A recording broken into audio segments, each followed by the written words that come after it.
नमस्कार। हम आज एक नया टॉपिक पढ़ेंगे जिसका नाम है नर युग्मकोद्भिद की संरचना एवं विकास अर्थात male gametophyte structure and development. याद कीजिए, हमने पहले दो टॉपिक बनाए थे जिसका नाम था पादपों में जनन पार्ट फर्स्ट एंड पादपों में जनन पार्ट टू। पादपों में जनन पार्ट टू के अंदर हमने पादपों के अंदर लैंगिक जनन की संरचना का अध्ययन किया था। लैंगिक जनन के लिए पादपों में पुष्प की आवश्यकता पड़ती है। तो उस पुष्प की संरचना को यदि हम देखें तो पुष्प के अंदर चार पार्ट थे। पुष्प एक रूपांतरित प्रो है जिसके अंदर चार पार्ट पढ़े थे हमने, बाह्य दलपुंज, दलपुंज, पुमंग और जाया। यहां पर हम सिर्फ और सिर्फ जो पुमंग की बात करेंगे तो पुष्प के अंदर सिर्फ पुमंग वाला भाग जो है वो नर का भाग होता है। इस नर युग्मकोद्भिद की संरचना कैसी है, हालांकि संरचना हमने नर युग्मकोद्भिद की वहां पढ़ ली थी, फिर भी इसकी संरचना किस प्रकार दिखती है और इसका विकास कैसे होता है, डेवलपमेंट कैसे होता है, उसके बारे में पढ़ेंगे। अब देखिए, हम सीधे आपको पुंकेसर के बारे में दिखाते हैं।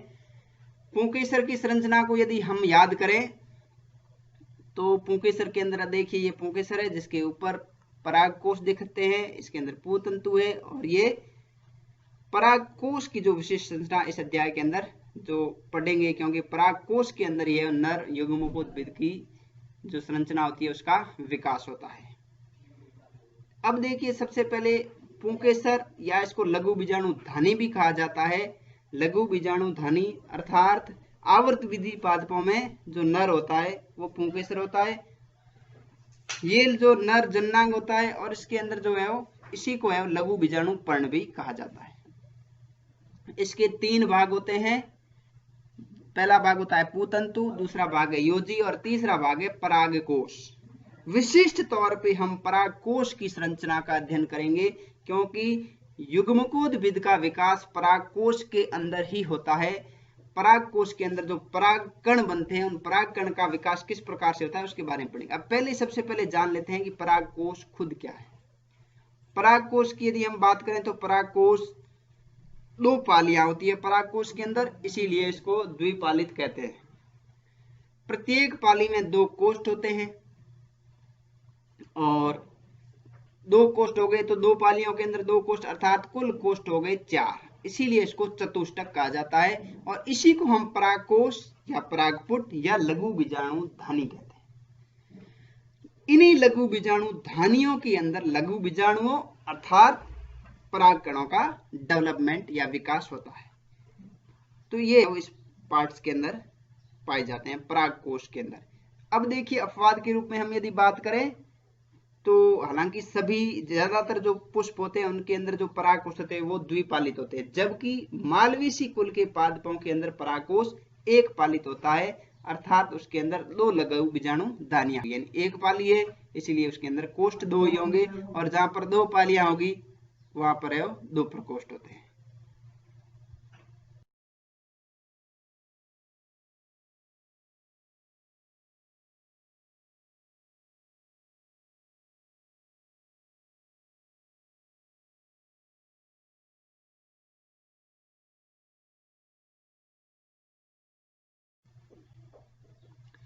इन परागकोशों की यदि हम विकास की बात करें, डेवलपमेंट के अंदर आपने जो पराग ये जो पुंकेसर की संरचना देखी थी, तीन भाग देखे थे, इसका सबसे जो ऊपर की भाग है वहां पर सबसे पहले देखियो क्या क्या संरचना में डेवलपमेंट में ये परिवर्तन आते हैं।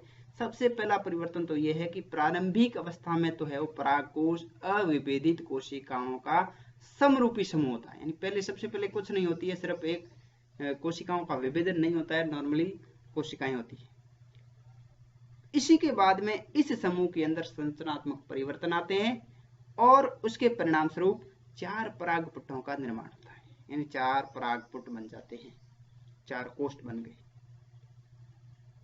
यानी वही जो अविभेदित कोशिकाएं थी उन्हीं से चार परागपुटों का निर्माण होता है। अब इनमें से कुछ बड़ी सघन और जीवद्रव्य वाली कोशिकाएं होती है, यानी कुछ कोशिकाएं आकार में बड़ी होगी और कुछ कोशिकाएं छोटी होगी। जो बड़ी आकार में होगी उसके अंदर जीव द्रव्य सघन होगा और इन कोशिकाओं को कहते हैं प्रक्षु कोशिकाएं या आर्चीस्पोरियल कोशिकाएं। अब इस प्रकार के परिवर्तन को हम कहते हैं सुबीजाणुधानीय प्रकार का परिवर्तन, यानी इस प्रकार का जो परिवर्तन है वो यूस्पोरेंजिएट प्रकार का कहलाता है, यानी क्योंकि इसके अंदर बीजाणुधानी है मौजूद है और उन्हीं बीजाणुधानी के अंदर बीजाणु लघु बीजाणुओं का निर्माण होता है, इसलिए इसको सुबीजाणुधानीय प्रकार कहा जाता है।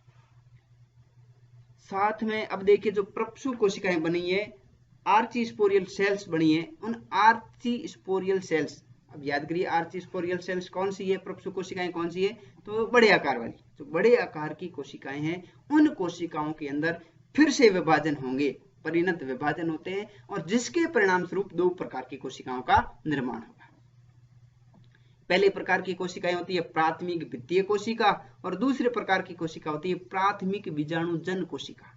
अब सीधा नाम से ही स्पष्ट है कि ये क्या क्या काम करती होगी। अब देखिए आप ये चित्र के अंदर देखिए, ये जो है परागकण के ऊपर के यदि भाग को देखें तो ये है उसके कोष्ठ दिख रहे हैं, आपको 4 कोष्ठ दिख रहे हैं, इसके अंदर ये परागकण दिख रहे हैं, यानी जो ये 4 कोष्ठ बने हैं ये तो प्राथमिक भित्ति कोशिकाओं से बनेंगे और ये अंदर जो परागकण बने हैं ये प्राथमिक बीजाणुजन कोशिकाओं से बने और इसका निर्माण किससे हुआ है, प्रपसु कोशिकाओं से, और प्रपसु कोशिकाओं का निर्माण किससे हुआ है, अविभेदित कोशिकाओं का समरूपी समूह था, उनमें से जो बड़े आकार की थी वो प्रपसु कोशिकाएं थी। अब देखिए ये जो है वो परागकण बने और कोष्ठ बन गए। भित्तीय कोशिका परागकोश में भित्ति का निर्माण करेगी और बीजाणुजन जो कोशिका होती है वो लघु बीजाणु मात्र कोशिका का निर्माण करेगी, मात्र कोशिका मदर सेल्स का निर्माण करेगी और इसी मदर सेल्स के कारण सूत्री विभाजन होगा और बीजाणुजन कोशिकाओं का निर्माण होगा।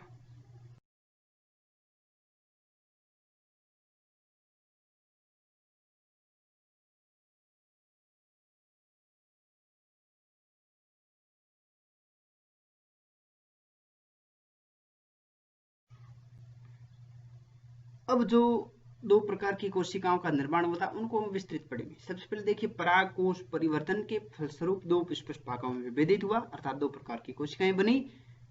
सबसे पहली थी परागकोश भित्ति, यानी प्राथमिक भित्तीय कोशिका बनी थी, उस परागकोश की जो भित्तीय कोशिका बनी थी उससे तो बनेगा परागकोश भित्ति, और दूसरी जो प्राथमिक बीजाणुजन कोशिकाएं बनी थी उससे बनेंगे बीजाणुजन कोशिकाएं जो परागकोश के अंदर स्पष्ट रूप से दिखाई देंगे। हमने अभी चित्र देखा था परागकोश का पहले, तो वही। अब देखिए यहाँ पे विस्तृत दिखाई देगा आपको, जैसे कि इस परागकोश के भित्ति के, सबसे पहले भित्ति की बात करते हैं। परागकोश भित्ति के अंदर 4 स्तर आपको स्पष्ट दिखाई देंगे। अब देखो चित्र की सहायता से देखिए आप कि इसके अंदर ये 4 कोष्ठ दिख रहे हैं, चतुष्टक है, 4 कोष्ठक, जिसके अंदर जो ये क्रम है इनका, यानी चारों जो इस तरह, कई बार परीक्षा में यह भी पूछा जाता है कि परागकोश भित्ति के कर्मों को समझाइए, तो ये क्रम जो है व्यवस्था, इनकी भी एक निश्चित व्यवस्था होती है। सबसे बाहर होता है बाह्य त्वचा, इसके अंदर होती है अंतःस्थिशियम, उसके अंदर होती है मध्य स्तर और सबसे आंतरिक स्तर होता है पोषूतक, या इसको इंग्लिश में कहते हैं टेपिटम। और ये प्रश्न कई बार पूछा गया है कि परागकोश का सबसे आंतरिक स्तर कौन सा होता है, तो वो टेपुटम है, जो टेपिटम जो है वो पोषूतक कहलाता है। अब देखिए परागकोश का जो सबसे बाह्य स्तर है बाह्य त्वचा, या इसको कहते हैं एंथर वॉल। अब बाह्य त्वचा जो है ये क्या क्या है, इसमें क्या विशेषता है इसकी, ये एकदम स्पर्श होगा, चपट्टा होगा, इसके अंदर कोशिकाएं जो होगी वो चपट्टी होगी, रेखीय दिशा में दीर्घित होगी और एकल स्तर होगा, यानी सिर्फ एक स्तर होता है बाह्य, यानी एकल स्तर है ये। और सीधी बात है कि जब सबसे बाह्य है तो ये काम क्या करेगा, सुरक्षा का करेगा। ये चित्र में भी आप देख सकते हो, सबसे बाह्य इस तरह जिसको दिखाया गया है। अब बात करते हैं दूसरे स्तर की, जिसका नाम है अंतःस्थिशियम, अर्थात जिसका नाम है एंडोथीशियम। ये दूसरा, यानी बाह्य त्वचा के आंतरिक भाग में स्थित है, ये भी एकल है, मोटा है, यानी इसके अंदर कोशिकाएं मोटी होगी, त्रिज्यित दीर्घित होगी, यानी थोड़ी सी यूं पिचकी हुई होगी, और आंतरिक रेखीय पट्टियां होगी, यानी इसके अंतर्भाग में आंतरिक रेखीय पट्टियां होती है। वो पट्टियों का भी एक रीजन है, क्योंकि इसके अंदर अल्फा सेल्यूलोज के जो है, अल्फा सेल्यूलोज जो है वो जम जाता है, जिसके कारण इसके अंदर रेशेदार पट्टियां का निर्माण हो जाता है और जो आगे जाकर के यू आकार की हो जाती है।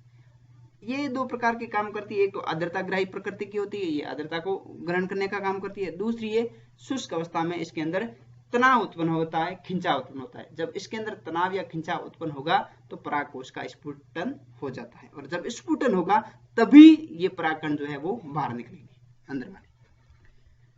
अब देखिए तीसरा स्तर जिसको कहते हैं मध्य लेयर या इसको कहते हैं मिडल लेयर। ये हम कह सकते हैं अंतःस्थिशियम के नीचे का स्तर है, और अल्पकालिक कोशिकाएं होती हैं, इनका जीवन काल थोड़ा कम होता है, और ये लेयर ज्यादा होती है, 1 से 3 तक हो सकती है, 1 हो सकती है, 2 हो सकती है, या कुछ पुष्पों में 3 भी हो सकती है, 3 लेयर तक हो सकती है। तो बाह्य त्वचा भी एकल स्तर थी, अंतःस्थिशियम भी एकल था, जबकि मध्य स्तर जो है वो 1 से 3 लेयर का हो सकता है।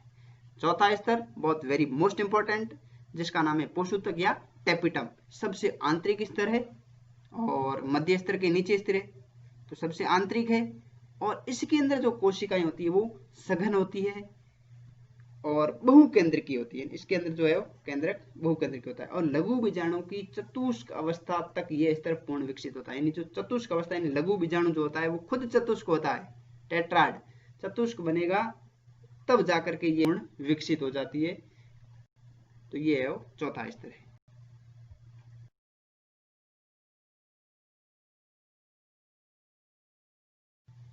अब देखिए जो हमने टेपिटम पढ़ा था, ये टेपिटम भी अलग अलग होता है।